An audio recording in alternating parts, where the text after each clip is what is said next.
Y desde 1990 la inflación en Argentina no alcanzaba los 3 dígitos. El Instituto Nacional de Estadísticas y Censo ha dado a conocer ayer el resultado.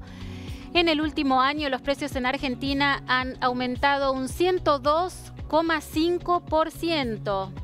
En los últimos 12 meses, solo en febrero, el alza fue del 6,6% y en lo que va del año, el indicador ya alcanza el 13,1%.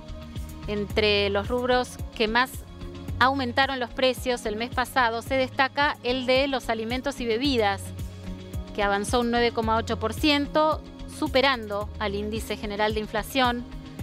Siguieron las comunicaciones con un 7,8%, restaurantes y hoteles con un 7,5% de aumento. También hubo un fuerte incremento de la inflación núcleo, que elimina valores estacionales irregulados para su cálculo. Después de un enero que registró un aumento de 5,4%, en febrero la inflación se disparó hasta 7,7% por encima del nivel general de aumento con el que terminó cerrando el mes.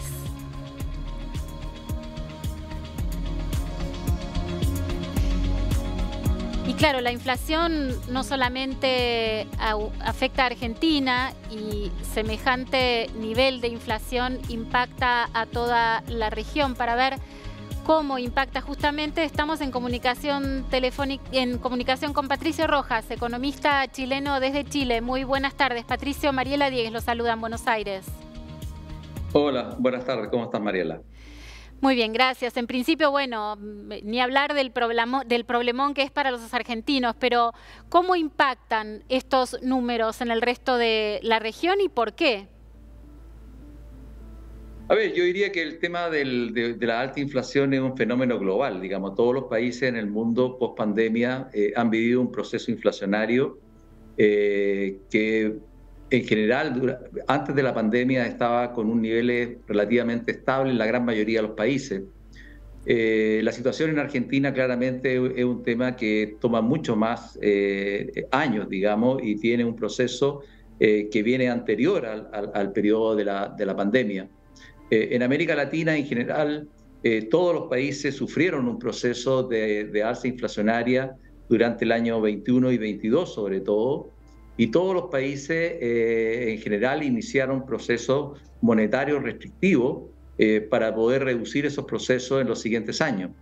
Adicionalmente, por la pandemia, hubo por parte de los gobiernos un aumento del gasto fiscal para generar ayuda a las familias durante el periodo de la pandemia, y eso también tuvo presiones inflacionarias que muchos de los países lo vivieron durante gran parte del año 22 y muchos de ellos lo siguen viviendo todavía. En el caso particular de Chile, la inflación llegó al 14% en su momento más complejo, que fue hacia el segundo semestre del año 22, y hoy día ya estamos en un 11,9%, la inflación viene bajando lentamente, pero viene ya en un proceso de desaceleración. Todavía tenemos un proceso en algunos precios que son mucho más duros y probablemente recién alrededor del mes de mayo la inflación en Chile va a estar por debajo del 10%, e iba a llegar a fin de año alrededor del 4,5% o 5%. Hay que recordar que la meta en el caso de Chile es 3% y eso probablemente se va a lograr recién hacia el año 24. Hay otros países como el caso de Colombia, donde la inflación hoy día está en sus procesos más altos. La política monetaria restrictiva en Colombia partió un poco más tarde. También tuvo una situación fiscal donde se elevó el gasto fiscal durante el periodo prepandemia y pospandemia. Y en ese contexto el proceso inflacionario en Colombia está un poco más atrasado y probablemente van a terminar el año en niveles más cercanos al 7, 7,5%, de niveles más cercanos al 10% que están hoy día. Perú también, además de sus problemas políticos que está enfrentando, tiene una situación inflacionaria también que se ha venido estabilizando, con algunas señales de comenzar a bajar, pero todavía con alguna resistencia, pero claramente estamos hablando de niveles por debajo del 10% en la actualidad. El tema argentino, que ha superado el 100%, niveles que no se veían del año 91, es claramente un caso particular. no es lo que está sucediendo en la región como una generalidad. Argentina ya lleva un proceso bastante largo en esa línea y tanto los comportamientos monetarios como fiscales son la causa de este proceso inflacionario en Argentina, pero en el resto de Latinoamérica la inflación en general va en camino de ser controlada en los siguientes años. Patricio, semejante nivel de inflación en Argentina, ¿rebota de alguna manera en el resto de los países de Latinoamérica? Yo diría que en general no mucho, porque el tema en Argentina claramente es un país grande en América Latina, al igual que Brasil. Cuando analizan América Latina, por supuesto que incorporan lo que está sucediendo en estas economías importantes como Argentina y Brasil. Los inversionistas de alguna manera están mirando la región y claramente en la medida que Argentina y Brasil estén mejor, la región se beneficia. Ya países más pequeños, como el caso de Chile, claramente tienen una situación un poco más particular, ¿ya? Pero claramente el tema de Argentina es un tema que preocupa. Ahora, dado que este es un tema que lleva bastantes periodos, no solamente de ahora, sino que es algo que en Argentina venía con un tema relativamente creciente, y no solamente del gobierno actual, sino que ha tenido un periodo más largo, de alguna manera se tiende ya a internalizar. Los inversionistas ya lo descuentan un poco lo que está sucediendo en Argentina y empiezan a mirar a la economía abstrayéndose un poco de lo que está pasando en Argentina. ¿Ya? En términos de lo que sucede con Chile, en términos del comercio, en términos generales, el efecto es relativamente bajo, ¿ya? Y lo que se tiende más a afectar probablemente puede ser el turismo, ya la dificultad, digamos, que tiene los precios relativos, es algo que claramente uno lo ve en las personas que hacen turismo, pero en términos generales yo te diría que el problema de la inflación alta en Argentina es un problema fundamentalmente doméstico que se tiende a concentrar en lo que es la economía doméstica argentina. Patricio, ¿a quiénes afecta principalmente la inflación? La inflación fundamentalmente afecta a las familias de menores recursos, por cuanto las familias que tienen mayores recursos tienden a acomodarse a un nivel de inflación, pueden protegerse de una manera mucho más accesible, ¿ya? Y de alguna manera pueden convivir con un nivel de inflación alto. Sin embargo, aquellas personas que viven de un sueldo y con un nivel de inflación que mensualmente aumenta en niveles de 3-5% mensual, claramente produce una pérdida de valor adquisitivo muy fuerte para esas familias. Por lo tanto, mientras menos recursos tienen las familias, menos capacidad para poder defenderse frente a este flagelo que es la inflación. Hay que recordar lo que pasaba hace mucho tiempo en Brasil, digamos, donde prácticamente habían mecanismos para poder protegerse de la inflación, pero esos mecanismos accedían las familias que tenían mayores ingresos. Y yo diría que casos como el que estamos viviendo en Argentina tiende a generar de que la economía se empieza a dolarizar y básicamente eso significa que las familias que son capaces de moverse en términos en dólares claramente tienen un impacto menor en materia inflacionaria, pero las familias que se mueven en moneda local, por supuesto, sufren todo el incremento de los precios mensualmente. Cuando usted dice la economía se tiende a dolarizar, ¿qué es lo que quiere decir? En principio, cuando además tenemos países en Latinoamérica hablando de la posibilidad de una moneda en común como Argentina y Chile, ¿qué significa que la economía argentina se empieza a dolarizar?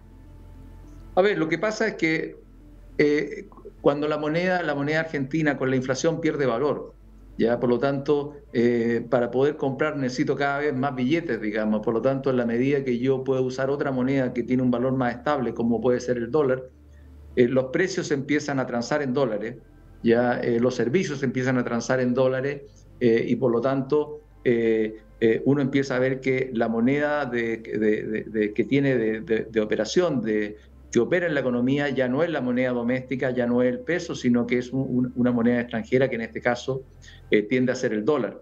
¿Ya? Por lo tanto, eso se ha visto ya en nuestras economías, se ha visto en Argentina, ya hoy día se ha visto de lo conveniente que es para los turistas llegar con dólares a Argentina y por lo tanto en dólares una economía y un país que está barato.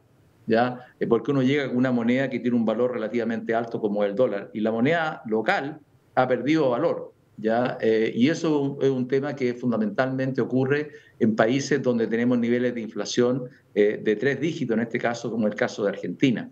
Cuando se empieza a hablar de tener una moneda común entre Chile y Argentina y otros países, lo primero que tenemos que darnos cuenta es que para que eso funcione los países tienen que ser relativamente parecidos, ¿ya? En términos de política monetaria, de política fiscal, tener niveles de inflación que sean relativamente parecidos, de manera que no se produzcan diferencias muy significativas entre uno y otro país. Por lo tanto, una posibilidad de tener una moneda común entre Chile y Argentina, teniendo políticas monetarias, políticas fiscales que son completamente distintas, con niveles de inflación que son completamente, digamos, desproporcionados en diferencia, es claramente imposible pensar en una moneda local.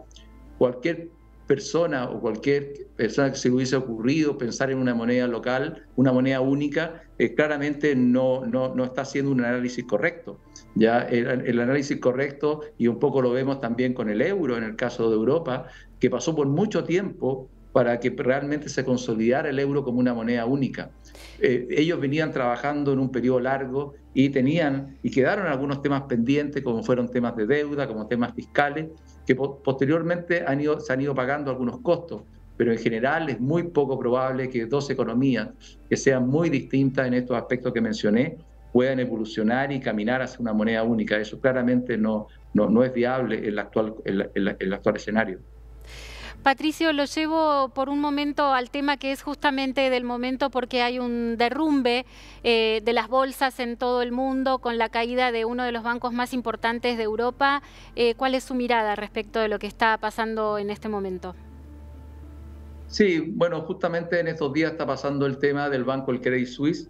Ya hay que recordar que el fin de semana tuvimos la noticia del Silicon Valley Bank, que en este caso que también es un banco que quebró, la Reserva Federal salió a cubrir los depósitos y eso de alguna manera entregó confianza. Sin embargo, en estos días hemos tenido noticias de un banco, este banco Credit Suisse, que es un banco importante en Suiza, de que venía con problemas del año 2022 ya. Este es un banco que básicamente en el año 2022 tuvo pérdidas por más de 7.000 millones de dólares.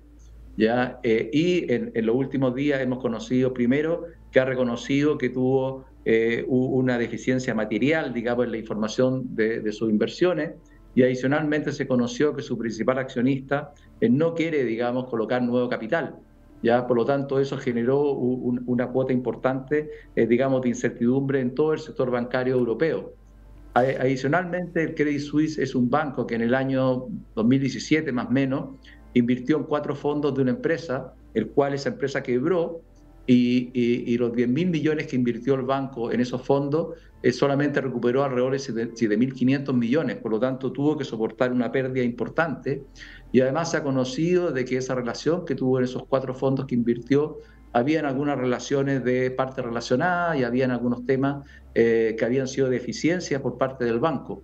Por lo tanto, todo eso generó un cuadro bastante complejo para el banco y a lo cual se sumó, te repito, el hecho de que en el año pasado y hasta ahora se han retirado cerca de 133.000 millones de dólares de las cuentas corrientes del Banco Suizo. Por lo tanto, eso ha generado un cuadro muy negativo para el Credit Suisse, que con la noticia que hubo del Silicon Valley Bank, claramente se resurgió y eso ha generado un cuadro muy negativo hoy día en los mercados financieros que ha impactado las bolsas.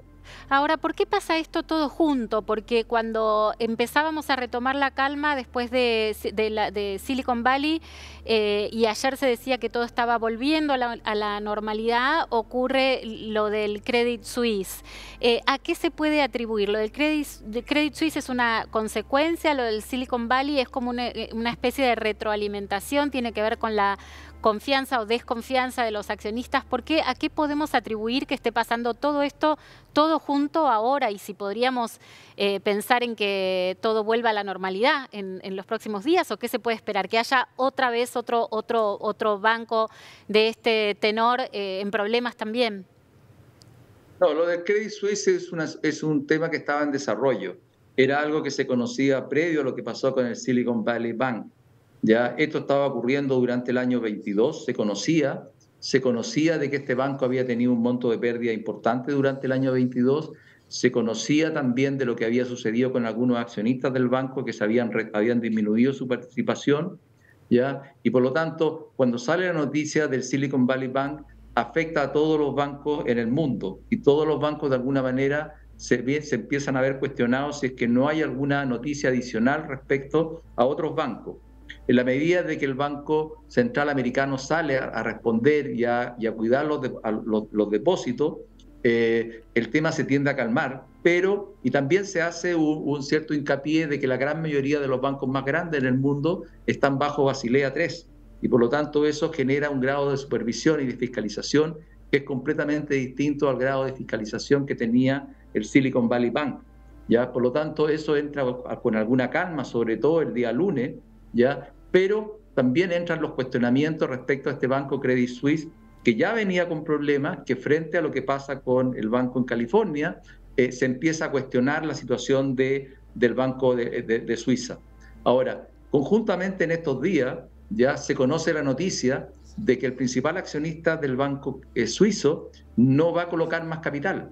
Y por lo tanto, frente a esta situación de debilidad de lo que ha pasado con los bancos a nivel global, que ya venía disminuyendo, por supuesto que genera una cuota de incertidumbre nuevamente el Credit Suisse, ¿ya? Y vuelve nuevamente a tener salida de depósito y su acción empieza a caer en un contexto bastante complejo. Pero el Credit Suisse, lo que hace la situación del banco en California es básicamente, si tú quieres, digamos, reflotar y hacerlo más evidente una situación compleja que ya estaba viviendo el Banco Suizo. Por lo tanto, bajo este escenario global, claramente se vio mucho más perjudicado. Patricio Rojas, economista chileno, sobre la inflación en Argentina y lo que está pasando en este momento con las bolsas y los bancos del mundo. Muchísimas gracias por este contacto con DNews.